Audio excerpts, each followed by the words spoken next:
प्रेरणा को इंग्लिश में मोटिवेशन कहते हैं। आज हमारा सबसे बड़ा सवाल है, क्या है वास्तविक मोटिवेशन? क्योंकि आम तौर पर देखा गया है कि कामयाब व्यक्तियों को लगातार मोटिवेशन की आवश्यकता नहीं होती। वहीं असफलताओं से घिरे हुए व्यक्ति मोटिवेशनल गुरु की तलाश में रहते हैं। इस गुत्थी को सुलझाने के लिए आइए चलते हैं एक ज़बरदस्त कहानी की ओर। मुझे पूरी आशा है कि मोटिवेशन की सच्चाई को समझाने हेतु यह कहानी आपका मार्गदर्शन करेगी। यह कहानी एक सोशल मीडिया मोटिवेशनल गुरु विजय सिंह की है, जिन्होंने युवाओं के बीच एक क्रांति ला दी। बात उन दिनों की है जब कोरोना वायरस नाम की समस्या ने इंसानों का जीवन दूभर कर दिया था। लोग मजबूर थे अपने घरों में कैद होने के लिए, और इसी बीच सोशल मीडिया में उभरा एक ऐसा शिक्षक जिसने युवाओं को प्रोत्साहित करके रास्ता दिखाया। विजय सिंह ने कोरोना काल में अपने घर से ही मोटिवेशनल वीडियो बनाने शुरू किए। पढ़ने लिखने वाले ज़्यादातर युवाओं को प्रेरणात्मक जानकारियाँ पसंद आती है, इसलिए धीरे धीरे विजय के वीडियो वायरल होने लगे। कुछ ही महीनों के अंदर लगे विजय सिंह व्यापारिक शिक्षा देने वाले जाने माने सोशल मीडिया मोटिवेशनल गुरु बन चुके थे। जब विजय से ज़्यादा लोग जुड़ने लगे तो उन्होंने एक संस्था का निर्माण किया जहां बच्चों को आधुनिक व्यापार से संबंधित ज्ञान दिया जा रहा सके।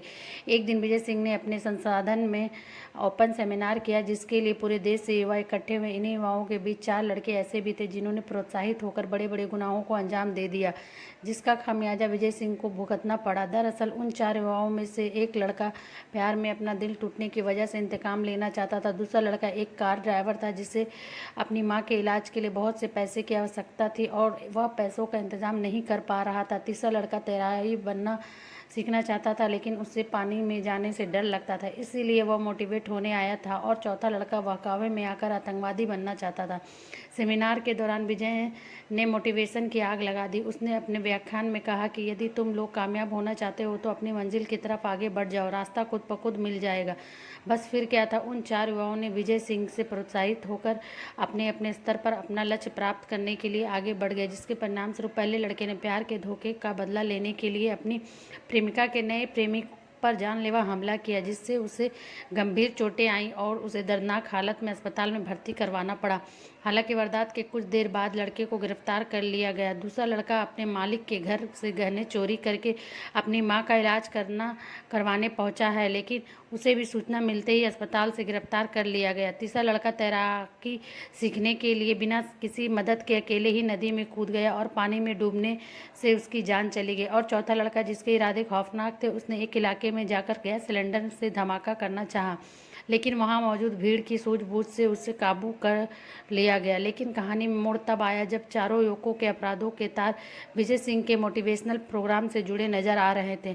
पुलिस ने तहकीकात के दौरान विजय सिंह को गिरफ्तार कर लिया। वह एक बहुत बड़ी शख्सियत थी, इसलिए उनके बचाव में वकीलों की फौज खड़ी हो गई। मामला गंभीर था। विजय सिंह पर 4 संगीन अपराधों को करवाने का आरोप था।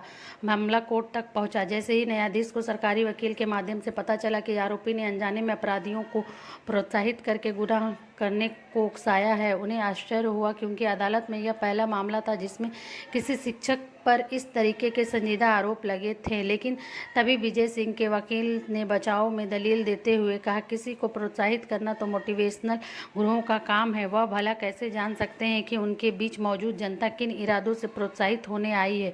सरकारी वकील ने अपना पक्ष रखते हुए कहा कि विवादित बयान देने वाले नेताओं के उकसाने पर जब भीड़ आक्रामक होती है तो उस नेता पर ही दंगे करवाने का आरोप आता है, तो फिर इन अपराधों के लिए विजय सिंह को क्यों ना सजा दी जाए। सरकारी वकील के इतना कहते ही विजय सिंह का वकील अपनी बगलें झांकने लगता है। न्यायाधीश ने इस पूरे मामले को गंभीरता से समझने के बाद अपना फैसला सुनाते हुए कहा कि हर व्यक्ति का इरादा अलग होता है और किसी का इरादा जाने बिना उसे प्रोत्साहित करना मूर्खता है। मोटिवेशनल गुरुओं का काम केवल प्रोत्साहित करना ही नहीं, बल्कि युवाओं के मन की बात सुनते हुए उन्हें रास्ता दिखाना है। हालांकि यह अपराध अनजाने में घटित हुआ है, जिसमें विजय सिंह का कोई व्यक्तिगत इरादा नहीं था, इसलिए अदालत विजय सिंह को हिदायत के साथ बरी करती है। मामले से बाहर आते ही विजय सिंह अपने संस्थान का पूरा संस्करण ही बदल देता है, जिसके अनुसार वह पहले हर लड़के की मनोवैज्ञानिक तौर पर काउंसलिंग करता है और उसके बाद उसे लक्ष्य की ओर बढ़ने को कहता है। धीरे धीरे विजय सिंह लोगों का चहेता मोटिवेशनल गुरु बन गया।